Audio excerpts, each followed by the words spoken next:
As we heard a few minutes ago, heavy metal star Ozzy Osbourne has died just a few weeks after reuniting with Black Sabbath and performing a farewell concert for fans. And I'm joined now by Alex Dyke, radio DJ, broadcaster, formerly of the BBC, who's going to pay a bit of a tribute, I think, to Ozzy Osbourne. Alex, welcome.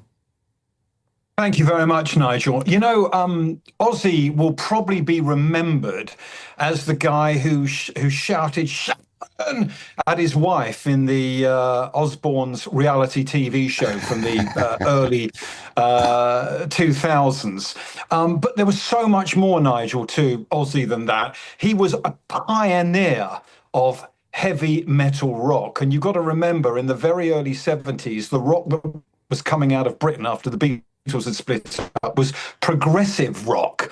It was self-indulgent 6-minute drum solos and things like that, you know, when you think back to early Genesis and Jethro Tull. But Ozzy wasn't that at all. He was a heavy metal pioneer and a heavy metal hero. He sold over 100 million albums with his band Black Sabbath, who fired him in... Nigel, did you know he was fired by Black Sabbath? I didn't know that. For what reason? We've lost him. We've lost him. We've lost him. Well, that's a bore, but I have to say, I didn't know he'd sold 100... He's there, is he? Alex, why was he fired? He was fired, Nigel, because of his drug and drink problems. He was addicted. And when we do look back at him 20 years ago in the early noughties in the Osbournes, you could see then he was frail. His body was shot because he had abused his body so badly through drink and drugs. But Sharon Osbourne, of course, his wife, was his second wife. She was his manager, and he married her in the early 80s. And he came back as a solo star with a brilliant first album called Blizzard of Oz.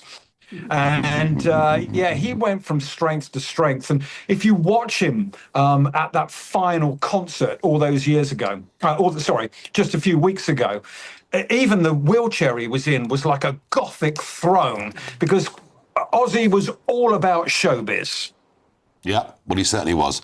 Alex, thank you very much indeed for coming on, paying that tribute. And I have to say, 100 million albums, it's pretty blooming impressive. Thank you very much indeed. Well, that story will undoubtedly be all over the front pages tomorrow. Now, I'm joined now by the former Sun Bizarre editor, Simon Boyle. Simon, thank you. What is Ozzy Osbourne's place in the pantheon of popular music stars?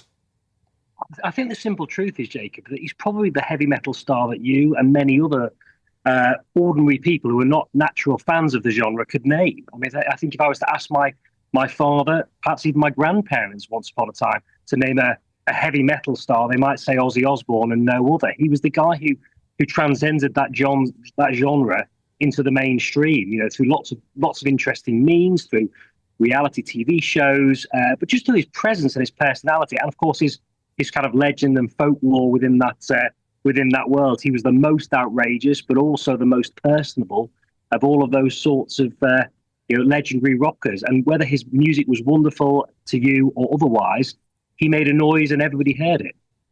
And that's certainly true. I mean, I'd be hard put to name any other heavy metal star, but I didn't know him through that. I knew him because he was regularly in the newspapers through his reality TV and his family's reality TV. So he brought what he was doing to a much wider audience.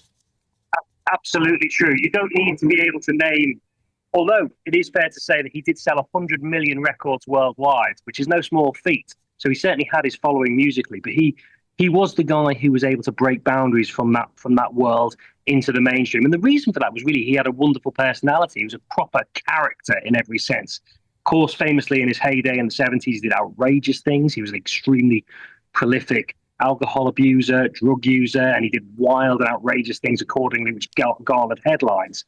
But in later life, when he sort of mellowed, he did find sobriety at times. He showed a softer side, and people really warmed to it. You know, the fact that you can be the man who bit a head off a bat, but also be a really rather a loving and caring father figure that's broadcast to, well, not just this nation, but worldwide. That really captured people's attention. I think he surprised people a great deal. And I met him on a number of occasions, but the one that really sticks in my mind was I worked for a time at the Daily Mirror newspaper who ran the Britain Awards, and it was a room full of A-list superstars, and the one that everybody wanted to meet, or the two that everybody wanted to meet, really, were the Osbornes, Sharon and Ozzy, and I saw them pose with children from 6 years old up to adults of middle age and elderly grandparents and so forth, and every single one of them recognised that they were unusual sort of star power in a room full of celebrity. They just had something about them, an air of the unknown and the intrigue that transcended everything else. So a charismatic figure who had great charm and was at the top of his field in the music world and indeed in the reality TV world. Simon, thank you very much. We will pray for the repose of his soul. The other story there that they've got is a picture story. Ozzy Osbourne dies at home, surrounded by love, at 76. And with that, it is time to turn now, I think, to the sad news about Ozzy Osbourne. The legendary Black Sabbath rocker has passed away at the age of 76. He had a long battle with Parkinson's.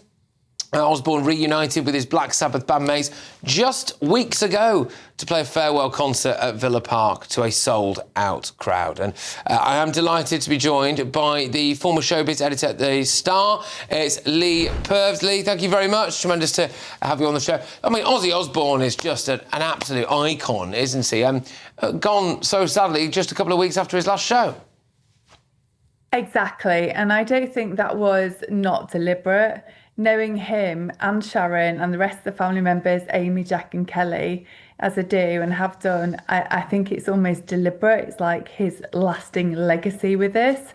He was a legend, a true legend, quite irritating sometimes to interview, which he and I both agreed about, as Sharon still would today. But what an icon. He kept going till the end. He was doing the broadcast rounds of PR till 2-3 weeks ago. He was diagnosed with Parkinson's disease in 2019, and he's cracked it. He's kept on going and going and going, and what an absolute icon from that point of view, as well as, of course, being such a legend in the world of showbiz and rock. So what was he like to interview then? Hilarious. You'd never know what you'd get with him. Some days I'd be like, I'm so scared, I'm interviewing this rock icon. And then some days he'd bring me like a bag of 26 Granny Smith's apples and be like, I'm Pink Ladies. And he'd be like, taste the difference. And, the thing about him is he'd eat up to 10 apples a day and be so proud of it for health reasons. And I still know he ate 6 to 8 apples a day, whatever variety. But he kept going since that Parkinson's diagnosis. And I think, and apples, a bit like my personal paternal grandmother, apples, it was all about the apples, you keep going. Gosh. And but to consider the fact that he was on stage with us, remarkably, a few days ago, really, 3 weeks ago, and doing all these press rounds of interviews and passing on that legacy. And Sharon was on board with that. The whole family were. And it was something that he's always had to do because his fans and, that legacy has always meant the world to him. Yeah. Absolutely. Well, thank you very, very much for coming on and sharing. He did have... he had a massive Hellraiser side to him, didn't he, though? I mean, as well, he was in and out of rehab, I think, and he was actually sacked by Black Sabbath once. I didn't realise, because of his drink and drug use, which must be really saying something, actually, because I think they were all bang on it. But he's had an interesting life, hasn't he? Certainly does leave a legacy, and thoughts will have to go to Sharon and the kids as well. He did have a very close relationship with them. Absolutely. A total family man to the core, talking about apples, but yeah, absolutely.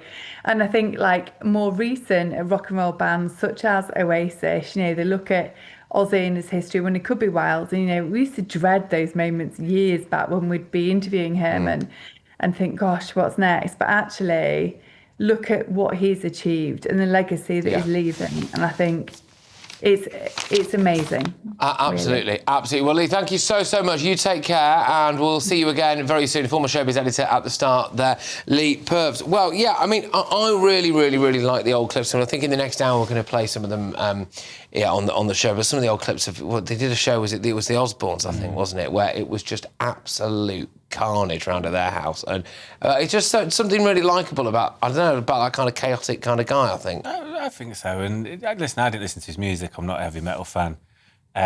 But I was overjoyed, actually, in a way, not hearing that he'd passed necessarily, but because one of the band members had said in the lead up to that gig, he's desperate to do it. He obviously wasn't very well at all, and for him to go out in that way, I suppose is testament to his legacy. And I think actually the lifestyle he had, outstanding to 76. That's a 100%. Real sort of trooper. And I just, these times are always hard, and we've had a good moan about all sorts tonight. The way that him and Sharon Osbourne were with one another is the important stuff in life. They were besotted with one another. He was everything to her, and I think that's the real important things when you avoid the noise and whatever else. I had thoughts with her and the rest of the family, really. Yes, well, definitely. Well, the sad passing of Ozzy Osbourne is on at least 3 of tomorrow's national newspapers: The Sun, The Daily Telegraph, and The Daily Mail. So we'll probably be picking through those a little bit later.